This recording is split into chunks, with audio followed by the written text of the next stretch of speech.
Bob and I would like to talk to you now about regional tournaments.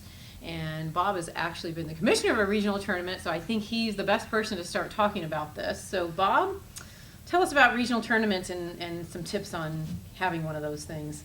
One of the things is, as you're planning, is to start early, to make sure that you have enough time, to make sure that you have get people involved, just so that you're not having to do it all yourself. Yeah. Be organized, have a list of the things that you want to make sure that you include into your tournament. Okay. And we've got some things on a list that we Woohoo, a list in front of us. that we made up some. The other part is to check your venue. To make sure that your venue size will fit the number of teams. If you have too many teams that you've invited, you need to have a large venue. Okay. If you're only doing it at your school or school setting, you can have fewer. Yeah. So those are some things just in the logistics of that, getting started. Have that organized list and be ready to make plan. Okay. Some of the other parts are food. If you've got kids, there, you gotta feed them, and you gotta have something for them. And the other part is to have waters, juices and things like that. They're gonna leak. Doesn't work as well. Okay. Have some water there for the students. So food, are you talking just like little snackies on the table, or do you sometimes actually provide a lunch for them as well? Or Depending on the length of the tournament. Okay. We'll have lunches also included, and then also have some snacks. Okay. Especially in the afternoons when they're starting to die down a little bit, things that they've been doing repetitious kind of activities, that something coming by, it gives some other people something else also to do. And that's another big part, is to get parent volunteers. Okay. Parent volunteers to help out getting materials that you need from different sponsors that you might have. But the other part is to have them at the tournament. It really helps bring in that camaraderie between the parents and the site, so that the parents know what the kids have been doing. They understand what the kids have been doing with the fantasy baseball and why it's so exciting, because they get caught up all in the excitement of it as well. So you can get community volunteers to do that as well. Absolutely. And maybe even get people in the community to donate food or other supplies that you might need.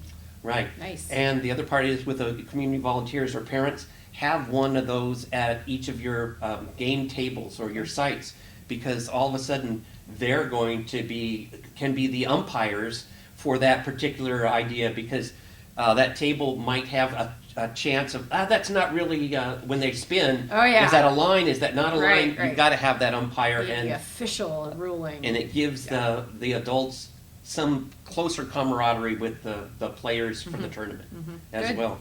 Like that. Anything that's going to be local, you want to include the media, and you want to include any professional ball teams that happen to be in the area. Nice. Since this is about schools, they love to have the media knowing what kids are doing in schools, and also the ball team, since it is fantasy baseball. You've got a natural connection for them, just to alert them, let them know that this is going on. Sometimes they have some suggestions. Sometimes they actually will send somebody from the organization to come out and to be there, even to walk around. Sets a whole tone for your tournament. And the kids would love that. Oh, they get really excited. Yeah. That's really fun. As you're going through, you want to communicate with the schools. If you're having different sites or schools that you're including, the communication is key, just as in anything else. Right. You want to make sure that they have consistent rules, because the different sites can tailor their own ways of making fantasy baseball. Yeah. All of a sudden, you want to say, this is how we're going to be playing this tournament. Okay. And these are the rules we're going to be following. It also helps for your umpires, who might be volunteers and be community volunteers, to say, oh, here's something consistent I can work from, because at their sites, or I don't know what the rules are, you have the rules available for them, and everybody knows. Send the rules out to the schools in advance, so they all are on the same understanding of. And that's why you need to start early. Send it out at least a month in advance, because anybody that might be in the tournament can start playing by those rules, so then you don't have you don't have somebody that's just coming within their school setting. They can start playing with those tournament rules. Exactly. Okay, that makes and sense. It also means that you've already set those tournament players, so they're getting used to having going to this tournament. So they're going to be excited, but they also need to know the rules. Sure. for sure. What else you got on your list? Oh, my list has got materials. Ah. Depending on the size of your venue, you need to have the calculators. You want to have dice, Okay. spinners, pencils, any of the materials that you're going to need for your area, and you want to make sure that the venue is decorated. Okay. If you're just going into an area, let them know that this fantasy baseball tournament is happening. Let them know with some decorations. It can be student made. Okay. It can be made by other students. It can be professionally bought. However you want to do that, but let them know that this is a special event that's going on. Yeah. And probably one of the most important things is making sure the kids can get there. Oh. Transportation is a must. Yeah. You want to make sure that the tournament, when you've set that tournament and you know who the players are going to be, that they're at the tournament itself. You don't want that to be a hindrance for them to be able to attend if they can't get to the tournament. Exactly. So yeah, I could see that's important. And you might, in fact, have a couple extra teams, just in case there's some student that gets sick. Then you've got somebody good who, idea. Some who could, backup teams. Yeah, that's who a could good fill idea. in, and Yeah, and okay. also the students can play by themselves, but it's not as much fun as playing with other students. So those are just a couple of the ideas about tournament play and regional play. Letting people know, communicating, starting early. Those are the key. When you do your tournament play on this regional level, do you do any kind of like double elimination or something, or do you just let them play as much as they can play, as many games as they play? How do you kind of organize that part of it? As we go through, when we have a tournament, we use a round-robin tournament schedule, and we play a set number of games so that everybody is consistently involved in the play. Okay. Every game counts, and when they know that, then all of a sudden the students will play until the very end.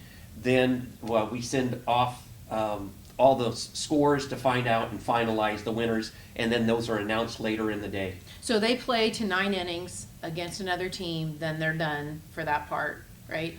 Turn in the scores. Is that how you do it? Well, actually, they're going to be going through and have a time limit. Okay, it's time. It's going to be a time limit. They have to make sure they're through at least the 5 innings. Okay. If we play a back-to-back tournament system. Okay. So if there's enough time after your first game to go back, and that's not completed, you can go back and complete the rest of that if your other game is already finished.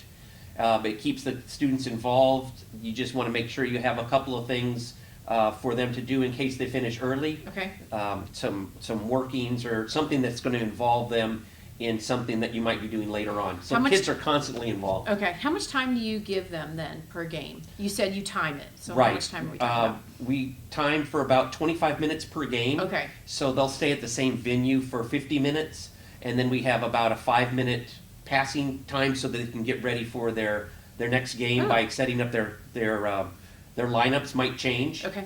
And the other part is if they're not as much traveling around every 25 minutes, it's close to an hour, they can get up. That's better. Yeah. They're used to it, especially with middle school and high school Yeah. kids, is going to periods and class periods. the How blocks. long is a total tournament then? Like you have this big regional tournament. Is it a full day, or have you done half day tournaments, or how long is it usually? Depending on the size, Okay. we've done half day tournaments, but we've also done full day tournaments. Okay. And in fact, we've also done 2-day tournaments. Oh my. And then with that, the Awesome. students are making the players, we give them their player cards so that's some consistency, and all the students are making the cards, and so they have to know how to make the cards in order to be part of the tournament play. So it sounds pretty open-ended. You can really make your tournament however you would like to, and it doesn't have, there's no set, way to do these big regional tournaments. Whatever works for your area, and you just modify them as it goes. Exactly. A lot of Excellent. flexibility. You tailor it for your community, for your venue, for your area. Thanks, Bob. That was great. A lot of good tips there for those regional tournaments. Thank you. Thanks, Ann. Mhm.